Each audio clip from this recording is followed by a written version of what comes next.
ভাই মারা যাবার পর যতটুকু সম্পত্তি রেখে মারা যাবে তার সম্পূর্ণ সম্পত্তি বা ওই সম্পত্তির সম্পূর্ণ অংশ বোনেরা পাবে। কিভাবে বোনেরা ভাইয়ের সম্পত্তি সম্পূর্ণ পায় আজকের এই ভিডিওতে সম্পর্কে আমি বিস্তারিতভাবে আলোচনা করব। মুসলিম ফারায়েজ অনুযায়ী কোনো ভাই যখন মারা যাবে ওই ভাই যে সম্পত্তি রেখে মারা যাবে তার সম্পত্তি তার নির্দিষ্ট যে ওয়ারিশ হিসেবে যারা থাকবে তাদের ভিতরে বন্টন হবে। সাধারণত সূরা নিসার 11 থেকে 13 নম্বর আয়াতে এ সম্পর্কে মহান আল্লাহ পাক বিস্তারিতভাবে আলোচনা করেছেন এবং কোন ওয়ারিশ কতটুকু সম্পত্তি পাবে এ সম্পর্কেও পবিত্র কোরআনে মহান আল্লাহ পাক সরাসরি ডিটেলস আকারে উল্লেখ করে দিয়েছেন। কোরআনে যেভাবে ফারাইজ বন্টন করা হয়েছে তার আলোকেই বাংলাদেশে যে সংবিধান আছে বাংলাদেশ সংবিধানেও সেইভাবেই কিন্তু ফারাইজ অনুযায়ী আমাদের সম্পত্তি বন্টিত হয়ে থাকে।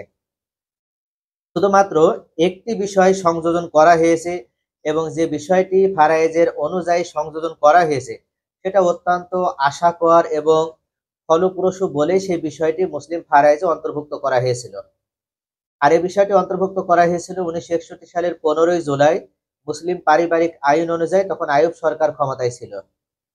আইয়ুব সরকার যখন ক্ষমতায় ছিল ওই সময়ে সাধারণত এতিম যে মেয়েরা থাকতো বা এতিম যে ছেলেরা থাকতো এই এতিম ছেলে মেয়েদেরকে বঞ্চিত করার একটা প্রবণতা দেখা যেত।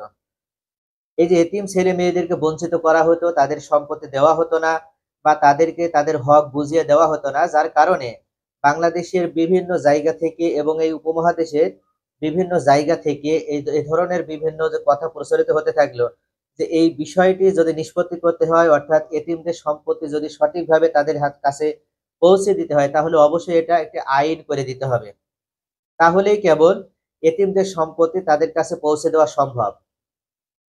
তারই ধারাবাহিকতায় অর্থাৎ এই কথার আলোকে তখন বাংলাদেশে এবং পাকিস্তানের শাসক হিসেবে ছিলেন আইয়ুব সরকার। আইয়ুব সরকার উনি দেখলো যে তাহলে এই বিষয়টিকে একটি আইনের আওতায় নিয়ে আসা হোক। যদি আইন করে দেওয়া হয় তাহলে আর কোনো ব্যক্তি চাইলেই সে তার কোনো এতিম ভাতিজি বা কোনো এতিম ভাগ্নেকে আর ফাঁকি দিতে পারবে না। এই আইনে উল্লেখ করা হয়েছিল যে কোনো পিতা যদি মারা যায় বা কোনো মাতা যদি মারা যায় অর্থাৎ সন্তান জীবিত আছে এমত অবস্থায় কোনো পিতা মারা গিয়েছে বা কোনো মাতা মারা গিয়েছে কিন্তু ওই যে পিতা বা মাতা যিনি মারা যাচ্ছে তার আবার পিতা মাতা জীবিত আছে। এক্ষেত্রে যে সন্তান মারা গেল অর্থাৎ যিনি পিতা হিসেবে মারা গেল বা যিনি মাতা হিসেবে মারা গেল উনি তো অবশ্যই কোনো না কোনো ব্যক্তির সন্তান। তাহলে ওই ব্যক্তি জীবিত আছে, জীবিত থাকা অবস্থায় যখন তার সন্তান মারা গিয়েছে তাদের যদি আবার সন্তান থাকে সেক্ষেত্রে ওই যে দাদা হিসেবে যিনি থাকছে উনি মারা যাবার পর তার ওই সন্তান জীবিত থাকলে যতটুকু সম্পত্তি পেত ঠিক ততটুকু সম্পত্তি তার ওই ছেলে মেয়েরা পেয়ে যাবে। অর্থাৎ বিষয়টি এরকম, ধরে নিই যে আব্দুল গফুর নামে একজন ব্যক্তি আছে আর এই গফুরের একটি মেয়ে সন্তান আছে। গফুরের মেয়ে সন্তান আছে, ধরে নিলাম যে আলিয়া নাম করে একটি মেয়ে সন্তান আছে। এখন গফুর যখন জীবিত ছিল তখন আলিয়া তার মেয়ে হিসেবে দুনিয়াতে এসেছে। গফুর যখন মারা যাচ্ছে ওই সময় গফুরের পিতা আবার জীবিত আছে। ধরে নিলাম যে গফুরের পিতা আব্দুল করিম, আব্দুল করিম জীবিত আছে। এখানে আব্দুল করিম জীবিত থাকা অবস্থায় যেহেতু গফুর মারা যাচ্ছে তাহলে আব্দুল করিমের সম্পত্তি থেকে গফুর এক প্রকার বঞ্চিত হয়ে গেল, কারণ গফুর তো জীবিত নেই। আর সাধারণত মুসলিম ফারাইজ অনুযায়ী সম্পদ বন্টন করা হয়েছে শুধুমাত্র জীবিত ব্যক্তিদের ভিতরে। যদি কোনো ব্যক্তি মারা যায় তার জায়গাটা শূন্য হয়ে যাবে, সেখানে তাকে সম্পত্তি দেওয়া হবে না। তবে 1961 সালের মুসলিম যে পারিবারিক আইন এই পারিবারিক আইন অনুযায়ী বলা হয়েছে এই যে গফুর এখানে মারা যাচ্ছে, গফুর মারা যাওয়ার সময় যদি সে নিঃসন্তান হয়ে থাকে তাহলে সে একেবারেই জিরো অবস্থায় থাকবে, অর্থাৎ তার সম্পত্তি বা তাকে দেওয়ার আর কোনো প্রয়োজন নেই। তার পিতার সম্পত্তি আব্দুল করিমের সম্পত্তি। কিন্তু গফুর মারা যাওয়ার সময় যদি গফুরের কোনো সন্তান থাকে, সেটা ছেলে সন্তান হতে পারে বা মেয়ে সন্তান হতে পারে, যে কোনো সন্তান যদি থাকে সেক্ষেত্রে গফুর মারা যাবার পরেও যখন আব্দুল করিম আবার মারা যাবে অর্থাৎ গফুরের পিতা আব্দুল করিম যখন মারা যাচ্ছে ওই সময় আব্দুল করিমের অন্যান্য ছেলে মেয়েদের ভিতরে যখন সম্পত্তি বন্টন করা হবে তখন গফুরকে জীবিত ধরে সম্পত্তি বন্টন করতে হবে। এমত অবস্থায় গফুর যতটুকু সম্পত্তি পাবে তার পিতার কাছ থেকে অর্থাৎ জীবিত থাকলে যতটুকু পেত ঠিক ততটুকু সম্পত্তি তার ওই ছেলে মেয়েরা পেয়ে যাবে। অর্থাৎ যে এতিম ছেলে মেয়েরা আছে ওই এতিম ছেলে মেয়েরা তার পিতার প্রতিনিধি হিসেবে তাদের দাদার কাছ থেকে বা দাদির কাছ থেকে, নানার কাছ থেকে বা নানির কাছ থেকে ওই সম্পত্তি বুঝে নেবে। পরবর্তীতে তারা ওই দিকে যে তাদের মাথা পিছু হারে ওই সম্পত্তি তারা বন্টন করে নিবে। তাহলে শুধুমাত্র মুসলিম ফারাইজে আমাদের এই বিষয়টি অন্তর্ভুক্ত করা হয়েছে তাছাড়া সকল বিষয়ই আমাদের মুসলিম ফারাইজ অনুযায়ী মহান আল্লাহ পাক যেভাবে নির্দেশনা দিয়েছেন, সেম সেই একইভাবে আমাদের সংবিধানের আলোকেও বাংলাদেশে ফারাইজ অনুযায়ী বা সংবিধান অনুযায়ী আমাদের মুসলিমদের ভিতরে সম্পত্তি বন্টন হয়ে থাকে। আজকের যে টপিক, সেই টপিক্সের আলোচনার বিষয় যে ভাই মারা যাবার পর ভাইয়ের সম্পত্তি বোনেরা পাবে। এক্ষেত্রে ভাইয়ের সম্পত্তি আর বাহিরে যাবে না, ভাইয়ের সমস্ত সম্পত্তি বোনেরা পাবে। কিভাবে ভাইয়ের সম্পত্তি বোনেরা পায়, এখন সেই বিষয়টি নিয়ে আলোচনা। সাধারণত কোনো ভাই যদি মারা যায়, মারা যাওয়ার সময় ওই ভাই যদি নিঃসন্তান হয়ে থাকে, অর্থাৎ ভাইয়ের যদি কোনো সন্তান না থাকে, যদি স্ত্রী থাকে, সেক্ষেত্রে স্ত্রীকে আগে সম্পত্তি দিয়ে দিতে হবে। স্ত্রী তার যে নির্দিষ্ট সম্পত্তি বা নির্দিষ্ট অংশ, অর্থাৎ যদি স্ত্রী ওই ভাই যদি নিঃসন্তান হয়ে থাকে, তাহলে স্ত্রী পাবে 4/1 সম্পত্তি। ওই ভাইয়ের নামের পাশে যে সম্পত্তি আছে সেখান থেকে 4/1 সম্পত্তি স্ত্রী পেয়ে যাবে। বাকি যে সম্পত্তি অবশিষ্ট থাকবে, সেই অবশিষ্ট সম্পত্তি তখন আসাবাধারী বা অবশিষ্ট ভোগী হিসেবে ওই ভাইয়ের যদি আরো ভাইয়েরা থাকে তারা পাবে। কিন্তু এখানে যে ভাইকে নিয়ে আলোচনা করা হয়েছে, এই ভাইয়ের কোনো ভাই নাই, শুধুমাত্র বোন জীবিত আছে। এই বোন যদি একজন হয়ে থাকে, তাহলে ওই ভাইয়ের সম্পত্তি যেটা অবশিষ্ট থাকছে স্ত্রীকে দেওয়ার পর ওই বোন সম্পূর্ণ পেয়ে যাবে। আর যদি বোন একাধিক হয়ে থাকে, একের অধিক হয়ে থাকে, সেক্ষেত্রেও স্ত্রীকে সম্পত্তি দেওয়ার পর ওই ভাইয়ের নামে যে সম্পত্তি, সেই সমস্ত সম্পত্তি সমগ্র স্ত্রীর ভিতরে সম্পূর্ণ বোনেদের ভিতরে বন্টন হয়ে যাবে মাথাপিছু হারে। তাহলে এটা ছিল একটি বিশেষ দিক। কিন্তু এমন হতে পারে যে ভাই যখন মারা যাচ্ছে তখন ভাইয়ের স্ত্রীও জীবিত আছে, ভাইয়ের কন্যা সন্তান আছে, কিন্তু ভাইয়ের পুত্র সন্তান নেই। সেক্ষেত্রেও বোনেরা ভাইয়ের সম্পত্তি পাবে।